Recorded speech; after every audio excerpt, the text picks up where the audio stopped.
ایسا واقعہ ہے کہ پوری دنیا میں اس سے زیادہ ظلم اس زمین پر اس سے پہلے کبھی نہیں ہوا جتنا زیادہ ظلم اہل بیت کے اوپر ہوا ہے۔ کتنی ایسی روایات ہیں جو توڑ مڑوڑ کر ایسی پیش کی جاتی ہے جن کا حقیقت سے کوئی تعلق نہیں۔ ظلم بالکل ہوا ہے، اس سے بڑا ظلم دھرتی پر اس سے پہلے کسی نے نہیں دیکھا جتنا بڑا ظلم آل رسول پہ ہوا ہے۔ آل رسول کے خون سے کربلا کی مٹی کو سرخ کیا گیا ہے، حضرت حسین کے سر کو الگ کیا گیا ہے۔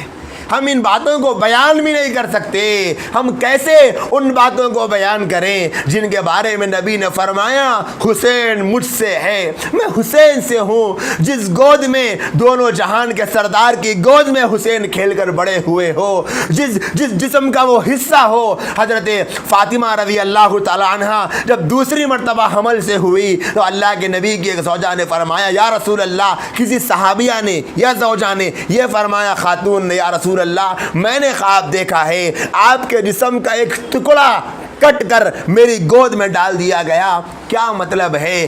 اسی تھوڑی دیر میں کسی نے حضرت حسین کو لا کر پیش کیا کہ یا رسول اللہ فاطمہ نے ایک اور بیٹا جنا ہے۔ اللہ کے نبی نے فرمایا یہی میرے جسم کا ٹکڑا ہے۔ اللہ کے نبی کے جسم کے ٹکڑے کو ذبح کر دیا گیا ہے۔ اس سے زیادہ ظلم، اس سے زیادہ انسانیت پر بربریت کی داستان آج تک کسی نے نہیں دیکھی۔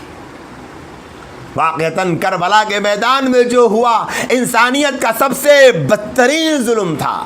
اس وقت اس زمانے کے ہر کسی کا دل رویا ہے حضرت حسین کی شہادت پر، لیکن میں آپ کو بتاتا چلوں کسی نے بھی حضرت حسین کی شہادت پر نہ ماتم کیا، نہ جلوس نکالا، نہ کالے کپڑے پہنے، نہ یا لبیک یا حسین کے نعرے لگائے۔ یہ تو پیغام ہی نہیں ہے، یہ تو میسج ہی نہیں ہے کربلا کی شہادت کا۔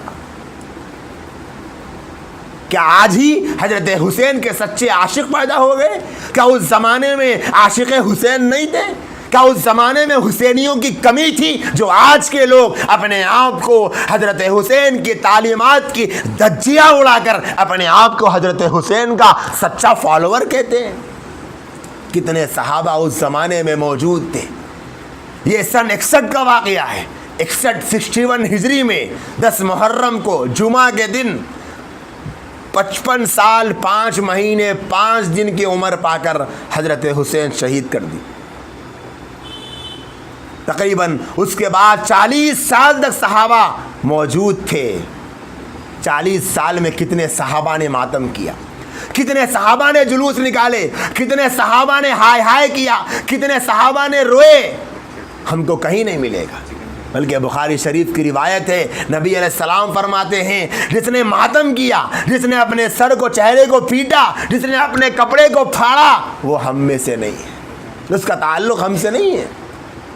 نبی تو فرماتے ہیں کہ یہ ماتم کرنا، یہ غم کرنا، نوحہ کرنا یہ اسلام نہیں ہے، اور آج نبی کے نواسے کے نام پر ہی یہ سب کام کیے جا رہے ہیں۔